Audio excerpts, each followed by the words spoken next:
The 1984-style propaganda machine is in full swing, and political parasites and lamestream media lapdogs want you to take the shot. They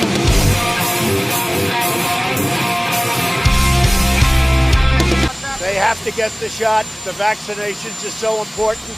This is really going around now. Good morning to all of you. I want to be completely clear about something, and that's this. Every major medical body and federal office agrees vaccines are safe and effective, full stop.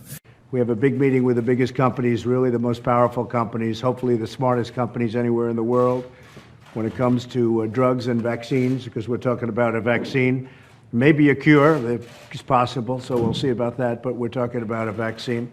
And they're moving along very quickly. All of the pharmaceutical companies are moving along very quickly. Schiff sent an open letter calling on the company to stop surfacing and recommending content that discourages parents from vaccinating their children. What makes you comfortable having these tech companies decide what should rise and what should be suppressed? I can't say that I am all that comfortable with that idea, but I think here, where you're talking about an immediate threat to public health, where you're talking about a very strong scientific consensus, I think that cuts in favor of the exercise of social responsibility. Vaccines, we want to make sure that the vaccines are affordable, and we think it's important to make that point. They have to get their shots. The susceptibility has to do with how much metal you have in your body, as well as the quality of the water in your cells.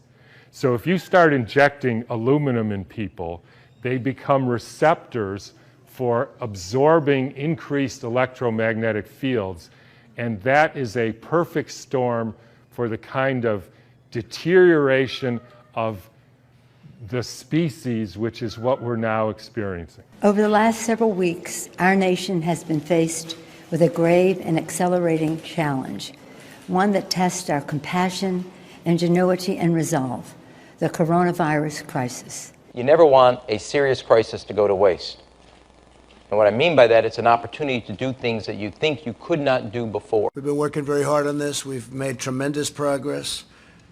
When you compare what we've done to other areas of the world, it's pretty incredible. They have to get their shots. Because of all the crazy crap going on in our current world, I, like probably a lot of you, have been doing a lot of research on viruses. How do they affect us? How do we get them? What's our body's response to them? How do vaccines play into the factor? And I happened upon this doctor named Dr. Thomas Cowan, who's from the Michigan State University College of Human Medicine. The guy's been practicing for 20 years and he's a general practitioner. So I distilled a whole video in this video where he talks about the body's natural response to viruses and what you can expect the body to do and what you shouldn't do when the body's working on trying to get rid of this virus. So I thought you would think it was interesting. This is part one. There's a part two because I didn't want to make the video too long. I wanted to be kind of digestible for the masses, but I think this is information worth disseminating. Now, let me just say this. I am not a medical doctor. I don't have any medical training, and this is not medical advice. This is just one doctor's perspective, and I wanted to find out what you guys thought about it. Leave your thoughts in the comments section below. Here's Dr. Cowan. A lot of patients over the years have come to me and said they want help with their immune system. And the first thing I usually say to them is, you don't have an immune system. You have at least two immune systems. And in order to understand how this whole thing called life and health works, and especially in relation to vaccines and children's illness, we really have to know how these two immune systems actually work together. Viruses are basically excretions of the cell, and that what the infectious, contagious part is actually fear, not the actual agent. So if we're essentially a child and we're naive, meaning we've never experienced something like chickenpox before, and then we get exposed to the chickenpox virus, the virus gets into our cells by the hundreds, thousands, maybe millions, and interferes with the ability of that cell to function properly. And that becomes an intolerable situation for the life of the organism and for the life of the cell. And so there is a specific recourse that the body has to that situation of cell with stuff in it.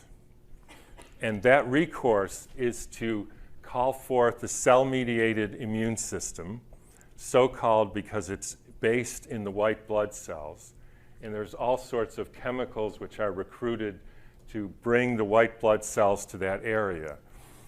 And the white blood cells' job, like some sort of Pac-Man thing, is to digest and then eliminate those infected cells. That's such an important point to clarify, that it's not the virus that makes you sick. It's the activity of the cell-mediated reaction, clearing the infected by the thousands or millions of cells out of the body. How do I know that? Because you can infect somebody with a virus that causes illness, like chickenpox or measles or anything, and you can give a medicine to suppress the activity of the cell-mediated immune system so it doesn't function, and the person will never show signs of being sick. Being sick, if there's anything you remember from this talk, being sick is a reflection of your own activity to clear out cells that are become dysfunctional out of your body. And I would say not only is it the way that that happens, it's actually the only way that that happens. Now, if you take somebody and infect them with a virus or a chickenpox or something and totally suppress their cell-mediated immune system, you can actually kill them with the virus, for instance. But they will never be, quote, sick. And when I say sick, I mean fever, rash, mucus, cough, all the things that we commonly associate with being sick. Being sick is your own activity. It's a therapeutic cleansing response. It can happen to viruses, it can happen to Roundup, it can happen to anything that interferes with the healthy life of the cell. That's important point number one. When you go back in history and look at the history of medicine, you find over and over again everything from Hippocrates saying, "Give me a medicine to produce a fever and I can cure any disease." The job of a doctor is to distinguish between the therapy and the disease, and we do it extremely poorly. And what I mean by that, a very simple example, if you get a splinter in your finger and you don't take it out, you make pus, right? Is the pus the therapy or the disease? The therapy. How many people think the pus is the disease? Nobody, because nobody here got their flu shot last year. The splinter is the disease. The pus is the therapy for the disease. And here's how you get chronic disease. You go to the doctor, he thinks, oh, I learned in medical school, pus means infection, Acinetobacter, blah, blah, blah, blah, blah, strep, this. You have an infection, you need antibiotics, you get rid of the pus goes away, the splinter stays. What happens next? It happens again and again. And now you have chronic splinteritis disease, which means a tumor formation around the splinter that your body then says, the heck with it, we'll just leave it there for the rest of your life. Now, you could say, that's such a silly example, which is why I use it. Nobody would be stupid enough to make that mistake. But I can tell you approximately 50,000 times a day or a week or something in the United States, somebody puts splinters in their lungs, right? That's called smoking. It doesn't have to be a physical splinter. It could be cigarette smoke. It could be on and on and on and on. So what happens next? You get pus. Why do you have pus? To get the debris out of your lungs. Very simple. You go to the doctor, he says you have bronchitis, you need antibiotics, you have this bacteria living in your tissues. The bacteria, as Zach said, are scavengers. You wouldn't have a compost pile that you put things that don't belong in a compost pile, and then you will breed different bacteria, and then you go and say, yeah, I see the compost pile has an infection, I'm going to give it an antibiotic, and I will heal the compost pile. That's nonsense. It happens every single day in every doctor's office. Debris in the human being, they react with their cell-mediated reaction. Fever, pus, don't feel good, cough, mucus. They stop that from happening, and then they do that twice a year for 20 years, and then what happens? The person gets cancer. Why do they get cancer? Well, two reasons. One, you put debris in your lungs that's toxic. But that isn't enough. You have to put debris in your lungs, and then somebody has to stop it from getting out. That's the job of the doctor. That is pediatrics in modern America. That's what we do. The people put debris in their lungs, in their tissues.